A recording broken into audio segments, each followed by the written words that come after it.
You wake up not in a comfy bed, not even in a hammock, but on a damp wooden deck that smells like a brewery exploded inside a fish market. The sun isn't gently kissing your face, it's searing your skin like you're a rotisserie chicken. Your clothes are stuck to you with a mix of sweat, salt, and something you really hope isn't blood. Welcome to the early 1700s, the so-called Golden Age of Piracy. People like to imagine treasure chests, parrots on shoulders, and a jaunty sea shanty in the background. But the truth? It's more like living inside the world's most dangerous frat house, where half the brothers have scurvy and the rest are plotting mutiny. The vibe is chaos, but not the fun. Let's throw paint balloons and dance kind. This is the chaos of hunger, thirst, and desperation, mixed with the weird freedom that comes when you have nothing left to lose. You can practically taste the salt in the air, and not in a poetic way. It gets in your mouth, your hair, your clothes, everywhere. And the soundscape? Constant creaking wood, men coughing up their lungs, gulls circling overhead like they already know you're on the dinner menu. If you're picturing yourself leaning dramatically on the bow like Jack Sparrow, let me stop you right there. You don't look mysterious, you look filthy. Pirates were the original anti-influencers. Greasy hair, missing teeth, and skin so sunburned it could double as jerky. Makeup tutorials were replaced by how to tie a rag around the pus oozing from your leg wound. This wasn't cosplay, it was survival. But here's the wild part. These pirates weren't just cartoon villains. They were staging their own gritty protest against a world that chewed them up and spat them out. Think of them as unemployed sailors who got fed up with being whipped for pennies while rich merchants raked in fortunes. If you were a sailor in the British Navy, life was basically the original toxic corporate job. Bad pay, worse bosses, and the constant threat of being killed on the clock. So a lot of guys thought, screw it, I'll be a pirate. At least the dental plan can't get worse. You're not joining a kingdom out here, you're joining a floating anarchy. Captains are elected by vote, rules are written by the crew, and loot is divided in a way that, shockingly, was often more fair than on legit ships. Sure, you might die violently, but hey, you finally get to call your boss out to his face. In a twisted way, piracy was democracy with cutlasses. The world outside is shifting too. Empires are expanding, sugar and slaves are fueling economies, and everyone wants a piece of the Caribbean pie. England, Spain, France, they're all duking it out. And in between, pirates. Opportunistic rebels who decided to carve out their own bloody slice. For merchants, pirates were a nightmare. For rulers, they were pests. But for regular sailors, pirates were proof you didn't have to die poor and forgotten. You could die rich and infamous instead. And that's where you find yourself now, sun burning your neck, waves slapping the side of your stolen ship, and a crew of misfits already planning their next raid. You're not in a fairy tale, you're in the middle of history's dirtiest, bloodiest protest movement. And whether you're ready or not, you're one of them. You roll out of your hammock, if you're lucky enough to have one, and slam your feet down on damp, slimy wood. It's not water, it's something stickier, something that smells like beer and vomit had a baby. Welcome to another day in pirate life, where the job description isn't adventurer of the seas, but more like janitor, soldier, and human pincushion. The first order of business is breakfast, which is not a charming spread of tropical fruit. It's a rock-hard ship's biscuit, the kind that could double as a weapon in a bar fight.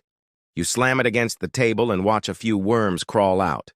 Protein, delicious. You soak it in beer or rum to soften it enough so you don't break a tooth, but either way, you're basically eating sadness with a side of splinters. After that gourmet experience, the real grind starts. Forget Netflix, forget scrolling TikTok. Your day is scrubbing the deck, patching torn sails, and hauling ropes heavy enough to snap your back if you miss a step. The sun is beating down like it's personally offended you, sweat stings your eyes, and every inch of your body itches from fleas and lice. Everyone smells like a mix of salt, mildew, and despair. You know when your gym locker stinks because you forgot your socks for a week? Multiply that by 50 guys living in close quarters with zero deodorant and no showers. Congratulations, you've got the pirate version of Axe body spray, eau de rot. And let's talk about bathrooms, or rather, the absence of them. Your toilet is a wooden plank sticking off the side of the ship called the head. You squat, pray for balance, and hope the waves don't suddenly get ideas. If they do, well, let's just say more than one pirate ended up as fish food with his pants down. Nothing screams dignified end quite like drowning mid-poop. Water? Oh, you wish. Freshwater barrels go rancid fast, so most of the time you're drinking watered-down beer or rum. Hydration is basically stay tipsy or die. And bathing? Not really a thing. If you're desperate, you dump seawater over your head, but then you're sticky with salt. It's a vicious cycle where your skin never feels clean. But hey, at least the barnacles aren't complaining. And food doesn't improve after breakfast. Dinner might be salted beef so ancient it comes with more maggots than meat. You know it's bad when half the crew argues about whether the bugs should be cooked first or eaten raw. Some swear the crunch adds texture. It's like Hell's Kitchen if Gordon Ramsay had given up on humanity. Even when you're not working or eating something awful, you're basically a chew toy for disease. Scurvy, dysentery, fevers, you name it. Teeth fall out, gums swell, wounds fester. Your only medical plan is a half-drunk surgeon with rusty knives and no anesthesia. Stub your toe today, lose the whole leg tomorrow. This is the daily grind. Long hours, gross food, constant filth, and the looming chance of injury or death. And the crazy part? Many of these guys actually thought it was better than working for a navy or merchant ship, which tells you just how bad those jobs must have been. The people around you are not the kind of co-workers you want to meet at the office holiday party. Every face tells a story, and most of those stories end in blood, betrayal, or bad teeth. These are not polished Disney pirates with witty one-liners and eyeliner. They're walking cautionary tales. Your bunkmate snores like a dying walrus and smells like one too. Across from you, there's a guy with half an ear who claims he lost it in battle, but everyone knows he bit it off himself during a drunken bet. The crew is a collection of runaways, escaped slaves, disgraced soldiers, and sailors who finally snapped after years of being whipped by naval officers. If the world was a giant trash bin, these are the misfits who crawled out and said, "Screw it, let's make our own rules." At the top of this chaotic food chain is your captain, but don't think crown and throne. Captains here are voted in, and they can just as easily be voted out or keel-hauled if they piss off the crew. Imagine corporate leadership if employees could throw their boss overboard for bad management. Some captains are legends, like Blackbeard, who braided smoking fuses into his beard so he looked like a literal demon crawling out of hell. Picture trying to have a normal chat with your manager while his face is on fire. Others are more practical, like Calico Jack Rackham, more known for his fashion sense than his victories, but hey, style matters. And then there are Bonny and Mary Read, women who dressed as men, fought harder than most of the guys and made it very clear that pirates didn't care about your gender, just your ability to stab someone when it counted. Conversations on board aren't about weekend plans or office gossip. They're about dividing loot, plotting raids, or arguing over how much rum is left. Dialogue goes something like this. "Captain, that ship looks rich." "Good, let's rob it." "What if it fights back?" "Then we fight harder." It's the kind of problem-solving that would make your old-school principal faint. But it's not just enemies you have to deal with. It's your friends, too. Pirates were famous for turning on each other the second gold hit the table. One day you're sharing a maggot biscuit with a guy. The next day he box ass holding a knife to your throat because he swears you're hiding coins. Trust is rare. Loyalty is thinner than the rum supply. And yet, in their own twisted way, pirates did have a sense of community. They shared plunder more equally than most governments, cared for wounded crewmates, and sometimes even voted on punishments instead of letting the captain decide. Weirdly enough, this floating madhouse had more democracy than the countries hunting them. And then there are the victims, the unlucky merchants and sailors who cross your path. For them, Pirates are nightmares made flesh. Imagine sailing peacefully with a cargo of sugar or tobacco when suddenly a black flag appears on the horizon. Your whole crew panics, and by the time you're boarded, you're begging for mercy while half-drunk men scream, laugh, and wave cutlasses in your face. Some pirates show mercy, others go full horror movie. It's a roulette wheel of terror, and you're the one spinning it. The people you deal with are unpredictable, violent, sometimes hilarious, sometimes terrifying. They're rebels, criminals, accidental revolutionaries. Every day is a gamble, every face a mask, every laugh hiding a knife. And you're stuck in the middle, hoping your all friends don to decide you'd look better floating face down in the ocean. Night falls on the open sea like someone threw a massive blackout curtain over the world. The stars are sharp, endless and uncaring, scattered across the sky like spilled diamonds. But you're too busy listening to the ship groan and shift beneath you to appreciate the view. The air is damp, salty, and heavy, and every sound gets magnified. Ropes creaking, waves slapping, a man coughing in the dark like his lungs are about to crawl out of his throat.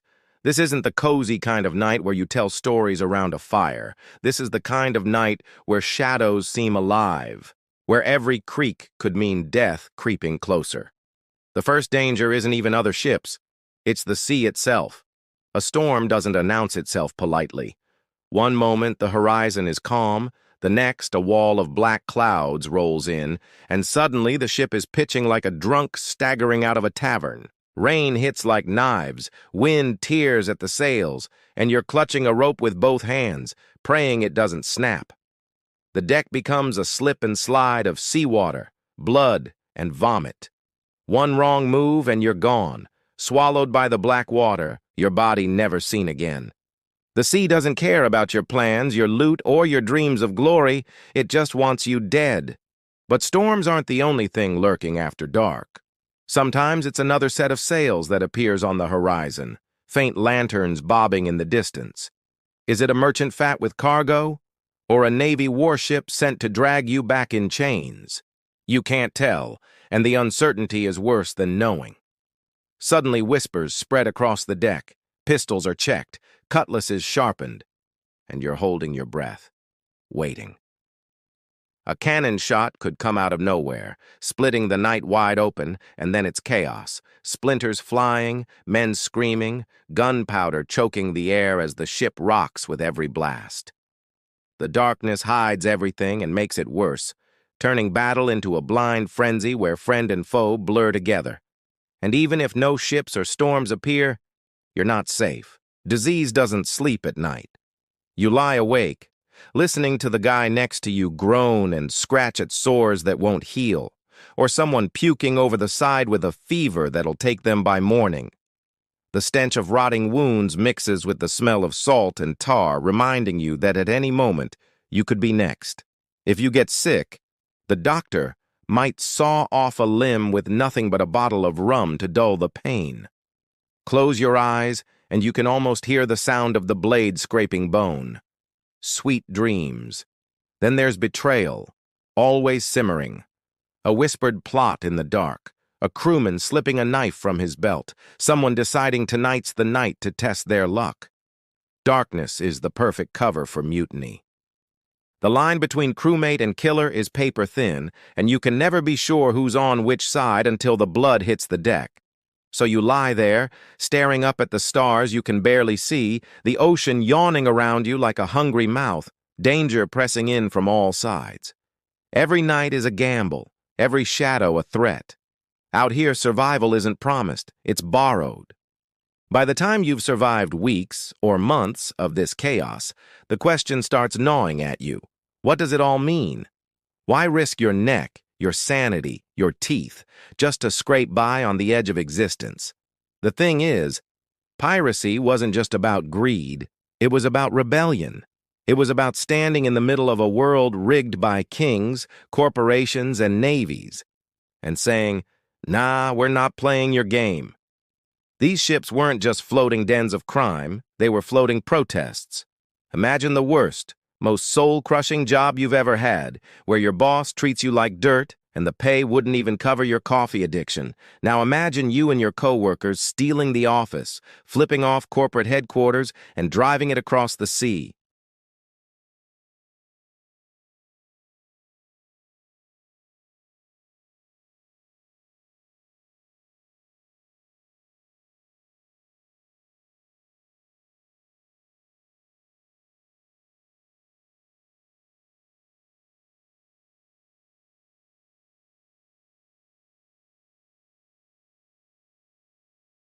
These ships were laboratories of rebellion, experiments in democracy with the occasional knife fight thrown in. If you think about it, they were proof that even the lowest outcasts could demand a say in their lives, even if it came with a cannon pointed at someone else's chest. And here's where it ties back to America. Colonists weren't blind. They saw the pirates, heard the stories, and sometimes even bought their stolen goods. Pirates were outlaws, sure, but they were also living, bloody proof that you didn't have to bow to kings and corporations. That idea, that dangerous spark of independence, was contagious. It fed into the mindset that said, we don't need your crown. We'll run things ourselves. So in a twisted way, every raid, every mutiny, every black flag raised on the horizon was also a seed planted in the soil of rebellion. But don't get it twisted. This wasn't some noble revolution dressed in romance. It was dirty, violent, and often hypocritical. Pirates fought empires but still traded in slaves. They claimed equality, but betrayal was as common as breathing. For every inspiring tale of self-rule, there's another of torture, cruelty, or pointless slaughter. Human nature doesn't magically improve just because you're flying a skull and crossbones. Freedom doesn't mean kindness. It just means no one's standing over you with a whip. And sometimes that's enough for people to risk everything. So why does it still matter? Because the pirate's story is a mirror. It shows us what humans will do when pushed too far, when the system crushes them down until the only choice is to burn it all and start over. Some people protest with marches and chants. Pirates protested with cutlasses, cannons, and stolen rum. Different tools, same rage. And that's the legacy. Not treasure, not glory, but the raw reminder that rebellion always bubbles up, even in the darkest, dirtiest corners of history, which leaves you with the uncomfortable question. If you had been there, broke, beaten, and abandoned, would you have joined them? Or would you have been the one praying for mercy as their black flag appeared on the horizon?